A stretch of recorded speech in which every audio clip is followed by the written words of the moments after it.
Good morning बच्चों। आज हम पढ़ेंगे क्रिया काल, यानी काल क्या होता है, काल किसे कहते हैं, इसके बारे में हम आज पढ़ेंगे।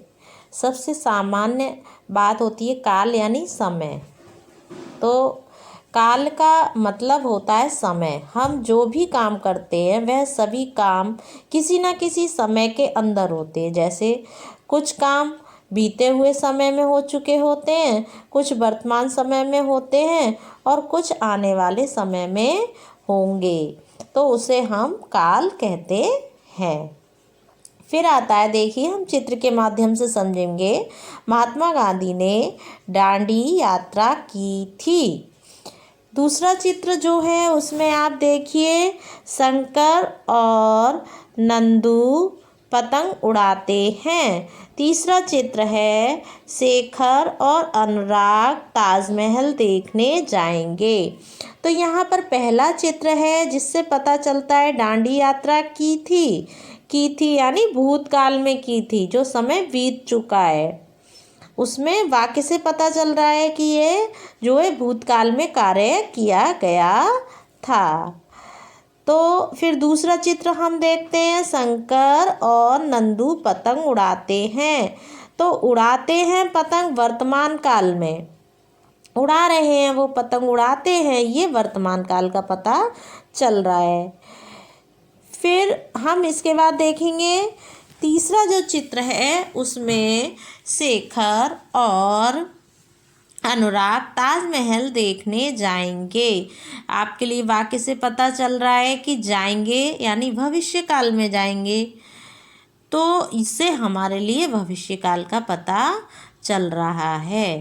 तो काल के जो समय है, क्रिया के जिस रूप से उसके होने या करने का समय पता चलता है उसे काल कहते हैं। बच्चों, काल कितने तरीके के होते हैं? काल तीन भेद होते हैं काल के। सबसे पहले भूतकाल, वर्तमान काल और भविष्य काल। अब हम सबसे पहले भूतकाल के विषय में जानेंगे कि भूतकाल क्या होता है। भूतकाल की डेफिनेशन क्या है? भूत का अर्थ होता है बीता हुआ, अतः भूतकाल का अर्थ हुआ बीता हुआ समय। जो समय बीत गया है उसमें जो क्रियाएं हुई हैं वो हमारा भूतकाल होता है।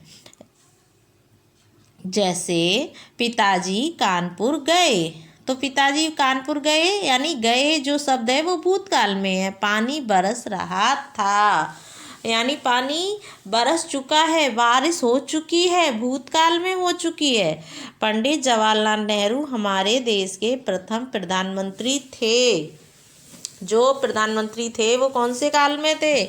भूतकाल में। अभी वर्तमान में नहीं है। वर्तमान में होते तो है शब्द का प्रयोग होता, लेकिन ये थे शब्द जो है बरस रहा था, गए थे, ऐसे वाक्यों से हमें पता चलता है कि ये जो कार्य है, ये जो क्रियाएं हैं वो सारी भूतकाल में हो चुकी हैं। तो इससे हमारे लिए भूतकाल का पता चलता है। ठीक है, ये आपको समझ आ गया कि हम जो है सेंटेंस के माध्यम से हमको पता चल जाता है। क्रिया के जिस रूप से ये पता चले कि काम बीते हुए समय में हो चुका है उसे भूतकाल कहते हैं। भूतकाल के 6 भेद होते हैं बच्चों। देखो, सबसे पहले ये सामान्य भूत फर्स्ट नंबर पे आता है, सेकंड नंबर पे अनासन्न भूतकाल, थर्ड नंबर पे पूर्ण भूतकाल, फोर्थ नंबर पे अपूर्ण भूतकाल, फिफ्थ नंबर पे संदिग्ध भूतकाल। और सबसे पहले हम देखेंगे सामान्य भूतकाल। सामान्य भूतकाल की क्रिया जिस रूप से उसके भूतकाल में सामान्य रूप से होने का पता चलता है उसे सामान्य भूतकाल कहते हैं। हेमा ने नृत्य किया, तो हेमा नाच रही है, नृत्य किया, भूतकाल में उसने किया, ये सामान्य भूतकाल है। ठीक है, अब यहाँ पे जो है क्रिया की गई है। दूसरा आता है आसन्न भूतकाल। ये भूतकाल की क्रिया के जिस रूप से ये पता चलता है कि क्रिया अभी अभी समाप्त हुई है उसे आसन्न भूतकाल कहते हैं, यानी क्रिया अभी समाप्त हुई है। पिताजी आ गए, पिताजी आ गए, गए शब्द भूतकाल में लेकिन अभी अभी आए हैं, या कुछ समय पहले ही आए हैं, तो ये जो क्रिया चल रही है, अभी अभी समाप्त होके चुकी है, इसलिए ये आसन्न भूतकाल है। फिर आता है थर्ड नंबर पे पूर्ण भूतकाल। भूतकाल की क्रिया के जिस रूप से ये पता चलता है कि वह भूतकाल में शुरू होकर भूतकाल में बहुत पहले ही समाप्त हो गई है, उसे पूर्ण भूतकाल कहते हैं। जैसे राम, लक्ष्मण और सीता वन को गए थे, यानी भगवान राम, लक्ष्मण और सीता वन के लिए गए थे, पहले चले गए भूतकाल में, ये क्रिया उनकी पूर्ण हो गई। अब आता है अपूर्ण भूतकाल। अपूर्ण भूतकाल की क्रिया जिस रूप से यह पता चलता है क्रिया भूतकाल में आरंभ हो गई किंतु समाप्त नहीं हुई या नहीं हुआ, वह अभी हो रहा है, या उसे अपूर्ण भूतकाल कहते हैं। यानी क्रिया अभी चल रही है या नहीं चल रही है, वो अपूर्ण भूतकाल है। जैसे गौरव पढ़ रहा था, तो वो अभी पढ़ रहा है या नहीं पढ़ रहा है, ये अपूर्ण भूतकाल क्रिया है। यानी पढ़ रहा था, अभी भी उसका कार्य कर रहा है, वो अपूर्ण है। अब यहाँ आता है संदिग्ध भूतकाल। संदिग्ध भूतकाल में बच्चों क्या होता है, जहाँ वाक्य की क्रिया से उसके होने में संदेह प्रकट हो, अर्थात जब ये बात स्पष्ट ना हो कि क्रिया भूतकाल में पूर्ण हुआ या नहीं हुई।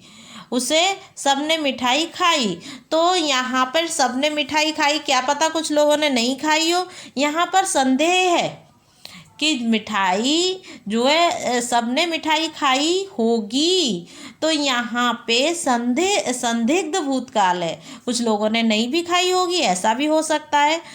फिर आता है हेतु मद भूतकाल। हेतु मद भूतकाल वहाँ होता है जहाँ भूतकाल की क्रिया का होना किसी दूसरे पर निर्भर होता है, यानी किसी कारण से। यदि मौसम साफ होता तो खेल होते, तो अगर मौसम साफ रहेगा तो खेल होंगे, और शायद मौसम साफ ना हो तो खेल नहीं होंगे। तो यहाँ पे कारण किसी एक कारण से दूसरे का होना, किसी एक कारण से दूसरी क्रिया का होना, यदि जैसा वैसा ऐसे शब्दों का हम यहाँ पर प्रयोग करते हैं। अब आता है बच्चों वर्तमान काल। अब वर्तमान काल में देखो क्या है, इसमें भी हमारे लिए वर्तमान काल में भी भेद होते हैं, तो इसको हम समझेंगे। हमने पहले भूतकाल समझ लिया, वर्तमान काल समझेंगे।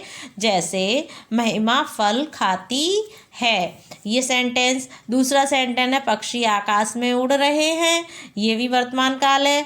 घर में पूजा हो रही है होगी, ये भी वर्तमान काल है, यानी खाती है, उड़ रहे हैं, रही होगी, ये सारे वाक्य जो है वर्तमान काल के हैं, क्योंकि इनसे हमें प्रेजेंट टेंस का पता चलता है कि क्रिया हो रही है।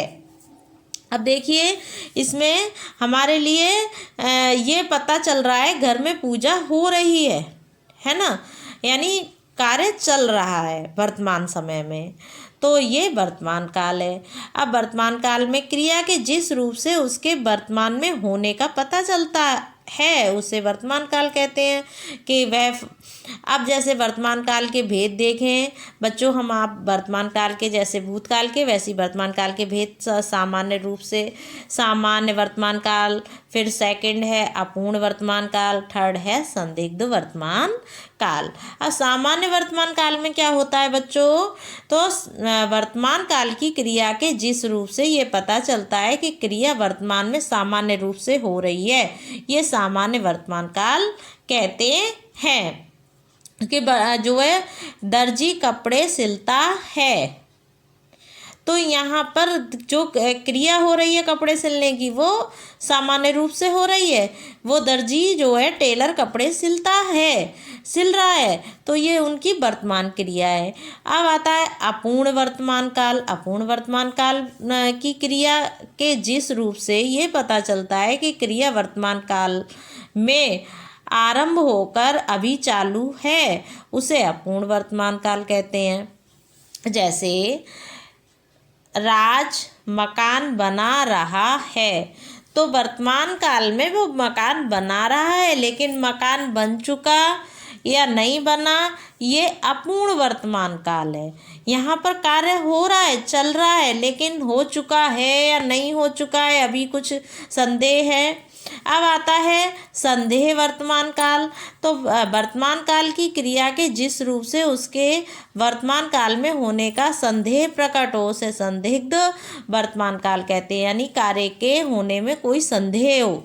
अब महिलाएं गीत गा रही होंगी, तो यहाँ पे महिलाएं गीत गा रही होंगी, ये संदेह है, गा रही हैं या नहीं गा रही हैं, इस कार्य में संदेह है। तो ये संदिग्ध वर्तमान काल हुआ कि यहाँ पर कार्य हो रहा है या नहीं हो रहा है, संदेह हो रहा है। अब आता है भविष्य काल। भविष्य काल में क्या होता है बच्चों कि भविष्य काल के बारे में हम अब जानेंगे कि भविष्य काल क्या होता है, जिसमें हम शब्दों से पहचान जाएंगे।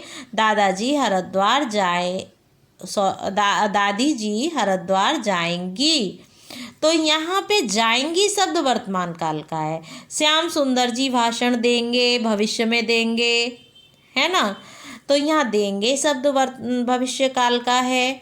अब है क्रिया के जिस रूप से उसके होने का पता चलता है, उसे भविष्य काल कहते हैं। कि क्रिया भविष्य काल के भेद देखते हैं हम। भविष्य काल के कितने भेद हैं? तो सामान्य भविष्यकाल और संभाव्य भविष्यकाल। सामान्य भविष्यकाल क्या होता है बच्चों? तो सामान्य भविष्यकाल की क्रिया के जिस रूप से उसके भविष्य में सामान्य रूप से होने का ज्ञान होता है, बोध होता है, उसे सामान्य भविष्यकाल कहते हैं। जैसे कविगण अपनी अपनी कविता सुनाएंगे, तो यहाँ पे सामान्य भविष्यकाल है कि सभी कविगण, सभी कवि जो लोग आए हुए हैं, वो अपनी कविताएं सुनाएंगे। ये सामान्य भविष्य काल है। सेकंड है संभाव्य भविष्यकाल। संभाव्य भविष्यकाल के उसके काल में होने में संदेह या संभावना प्रकट हो, उसे संभाव्य भविष्यकाल कहते हैं। तो इसमें देखते हैं, जैसे शायद मेरी मौसी आए, शायद मेरी मौसी आए, तो ये संभावना है कि मौसी आएंगी, हो सकता है नहीं भी आए, तो यहाँ पर संभाव्य